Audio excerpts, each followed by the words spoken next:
وہ جو chief executive ہوگا وہ رن کرے گا ایکچولی پروفٹ. بالکل ٹھیک, بالکل درست کہا خالد صاحب آپ نے. اور ایک بات واضح ہے ناظرین کہ پرائم منسٹر پاکستان کو بیوروکریسی کے مختلف جو وہ سنہرے خواب دکھاتے ہیں یا منورنگ کرتے ہیں, اس سے بالا تر ہو کر بہترین قومی مفاد کے اندر اس بات کو مد نظر رکھنا چاہیے کہ وابڈا پاکستان کا ایک اسٹریٹجک نیچر کا ادارہ ہے, اس کو آپ ایک کارپوریٹ اینٹیٹی میں بورڈ آف ڈائریکٹرز کے ذریعے سے نہیں چلا سکتے. ناظرین یہاں پر ایک بریک لیں گے اور بریک کے بعد بات کریں گے آپریشن بنیانہ مرصوص سے متعلق. ہمارے ساتھ رہیے گا. ویلکم بیک ناظرین. آپریشن بنیانہ مرصوص field general martial Syed Asim Munir اور پاکستانی فتح کی داستان ہے.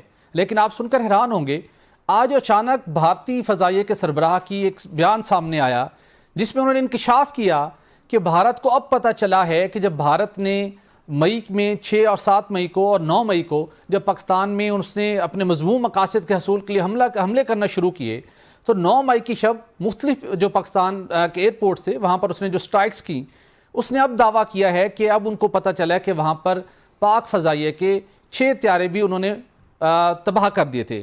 بڑا ایک حیران کن اور مضحکہ خیز ان کا بیان سامنے آیا کہ 3 ماہ بعد اچانک بھارتی فضائیہ کے سربراہ کی آنکھ کھلی, اور بالخصوص اس وقت جب ان کی اپنی مختلف ان کے افواج کے سربراہان, ان کے ترجمان اس بات کی اعتراف کر چکے تھے کہ پاکستان کے شہینوں نے, افواج پاکستان نے کس طریقے کے ساتھ دشمن کو 9 اور 10 مئی کی شب ناقابل تلافی نقصان پہنچایا تھا. اس پر بھی آگے چل کے بات کریں گے. لیکن جب آپریشن بنیانہ مرصوص جب یہ شروع ہوا اور پاکستان کو جو عظیم فتح حاصل ہوئی, جس کے اندر فیلڈ مارشل سید عاصم منیر کی جو حکمت عملی, جو وزڈم اور جو اپروچ تھی, کس طریقے کے ساتھ جو اسلامی قوانین کے مطابق بھی اور دنیا کے علوم کے مطابق بھی, دنیا کے جدید قوانین کے مطابق بھی پاکستان نے خوبصورت انداز میں جس جنگ کو ڈیزائن کیا کہ کس وقت کہ بلا وجہ اٹیک نہیں کرنا, کسی ایسی جگہ کو نشانہ نہیں بنانا جہاں پر معصوم بچے یا سویلین آبادی یا معصوم لوگ مارے جائیں, اور کس طرح کیلکولیٹڈ سٹرائک کرنا ہے کہ دنیا بھی اس کی آپ کی موترف ہو,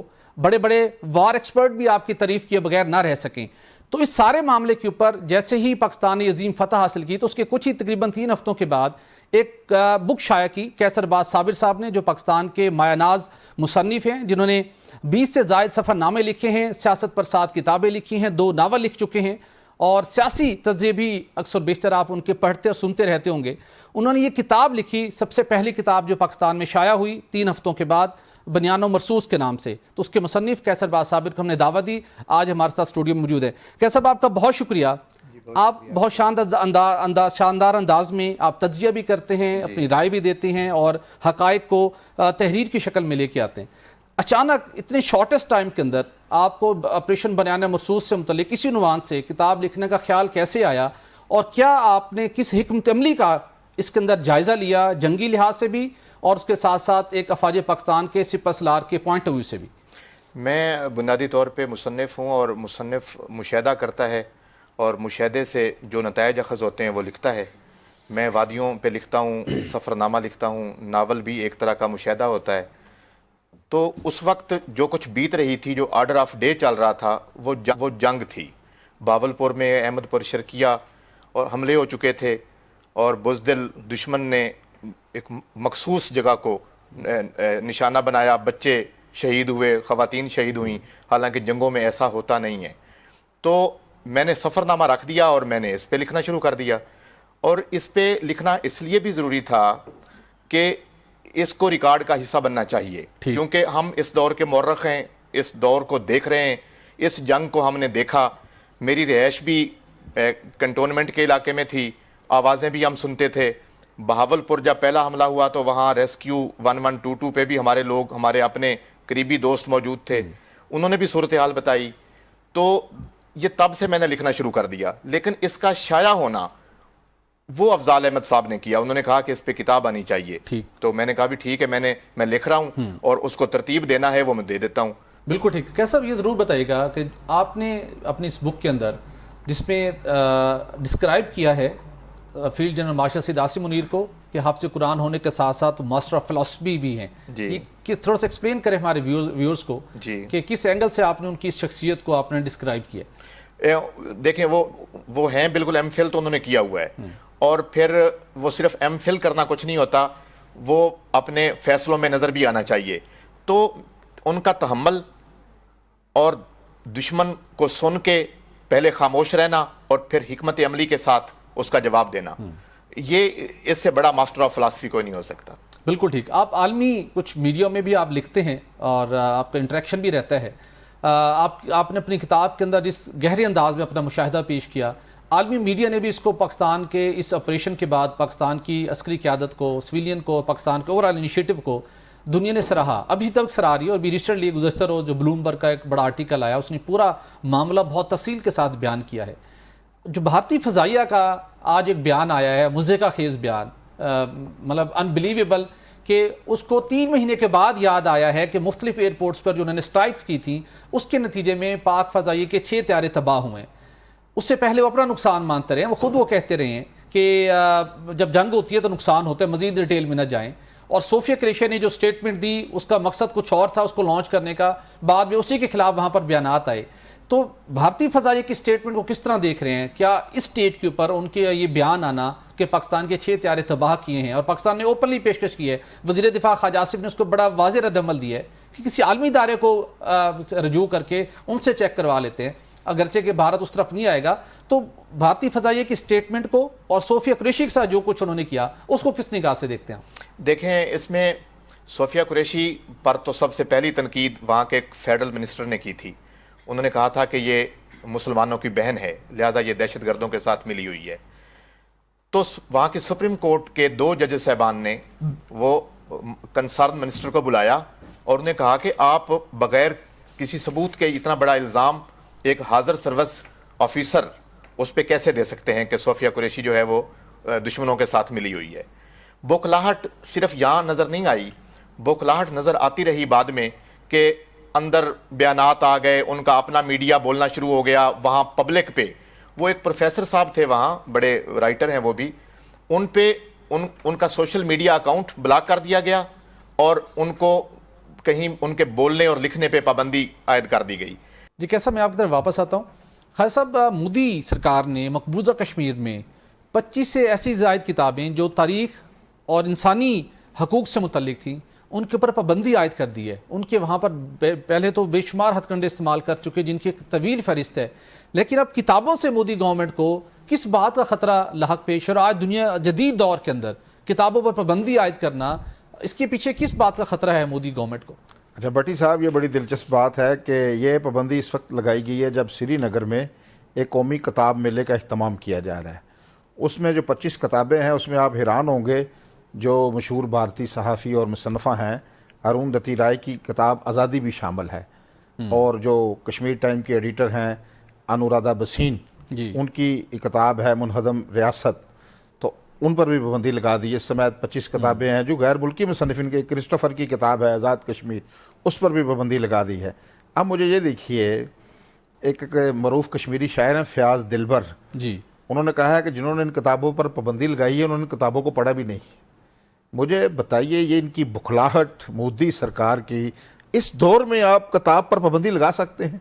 انٹرنیٹ کھولیے اور کوئی کتاب آپ کھولیے وہاں پڑھ سکتے ہیں، بالکل ایسے موبائل پہ آپ کتاب پڑھ سکتے ہیں، پی ڈی ایف فارمیٹ میں آتی ہے وہاں پڑھ سکتے ہیں، وہاں پڑھ سکتے ہیں۔ لیکن آپ کی ذہنیت کیا ہے؟ ذہنیت اتنی گھٹیا ہے کہ آپ کوئی مخالفانہ نقطہ نظر نہ پڑھ سکیں۔ یہ دیکھیں، یہ غیر ملکی مصنفین ہیں اور بھارتی ہندو مصنفین ہیں، اروندھتی رائے اور جو انورادھا بسین ہیں وہ ہیں۔ اس پر پابندی لگانے کا مقصد یہ ہے کہ جو یک طرفہ مودی سرکار کا بنایا بیانیہ اور جو ایک سوچ ہے وہ ان پر لاگو کی جا سکے۔ اس سے ہوگا کچھ نہیں۔ لیکن میں آج جو دنیا بھر کا سب سے بڑا نشریاتی ادارہ ہے BBC نے اس پر بڑا کریٹیکل مضمون بھی لکھا ہے اور بتایا ہے کہ یہ اتنے خوفزدہ ہو گئے ہیں کہ اب مقبوضہ کشمیر میں کہتے ہیں کہ ساری چیزیں سفید رنگ کی یک رنگی نظر آنی چاہیے۔ یہ کائنات خدا نے یک رنگی نہیں بنائی بٹی صاحب۔ اس جو کائنات کے پھول ہیں، کسی کا سرخ رنگ ہے، کسی کا نیلا رنگ ہے، آپ اختلاف رائے کو برداشت کیجئے، لیکن اس طرح کی گھٹیا حرکتوں سے، پہلے آپ کو یاد ہوگا جب مار کا حق برپا ہوا تھا، آپریشن بنیان المرصوص، جو پاکستان کے ٹیلی ویژن چینل ہیں ان پر پابندیاں لگا دی تھی، یوٹیوب چینلز بند کر دیے تھے۔ اس سے ہوا کیا؟ کیا یہ چینلز پر پابندی ان کو شکست فاز سے بچا سکی؟ نہیں بچا سکی۔ اسی طرح یہ کتابوں پر پابندیاں لگانے سے یہ جو ان کو ایک رخ دکھانا چاہتے ہیں اپنی تاریخ کا، اس میں بھی ان کو ہمیشہ کی طرح ناکامی ہوگی اور لوگ، میں سمجھتا ہوں پابندی لگنے کے بعد ایک اور موقف بھی ہے بھٹی صاحب، لوگ اس کتابوں کو ڈھونڈ ڈھونڈ کر پڑھیں گے، تو ان کو شرم آنی چاہیے، ہوش کے ناخن لینا چاہیے کہ آج کے دور میں اس طرح کی پابندیاں وہ کسی کا کچھ نہیں بگاڑ سکتی، صرف آپ پر ہی لعنت و ملامت کر سکتے ہیں لوگ کہ آپ کی اتنی سوچ ہے کہ آپ کتاب، بلکہ یہ کہا کہ جس نے کتاب جس کے پاس سے پکڑی گی اس کے خلاف بھی قانونی کارروائی ہوگی، جو شائع کرے گا، جو گھر میں رکھے گا اس کے خلاف بھی کارروائی ہوگی۔ یہ دیکھ لیں ان کی ذہنیت، اور عالمی برادری بھی دیکھے، جو کتاب نہیں پڑھنے دے رہے تو وہ کیا کریں گے؟ پھر کیا کریں؟ لوگ گن اٹھائیں۔ کتاب نوجوان رکھے گا کشمیر کا، پھر کیا کرے گا؟ پھر گن ہی اٹھائے گا۔ یہ خود چاہتے ہیں کہ نوجوان کتاب چھوڑیں اور گن اٹھائیں۔ یہ خود یہ چاہتے ہیں اگر ایسے اقدامات مودی گورنمنٹ کرے گی تو پھر ان کو صورتحال کا سامنا کرنا پڑے گا، لیکن دنیا کے سامنے مودی حکومت کا شکست خوردہ چہرہ ہر روز آشکار ہوتا ہے، تاہم مودی حکومت اسے سبق سیکھنے کو تیار ہمیں دکھائی نہیں دیتی۔ ناظرین آج کے لیے اتنا ہی، ہمیں اجازت دیجیے، اللہ حافظ۔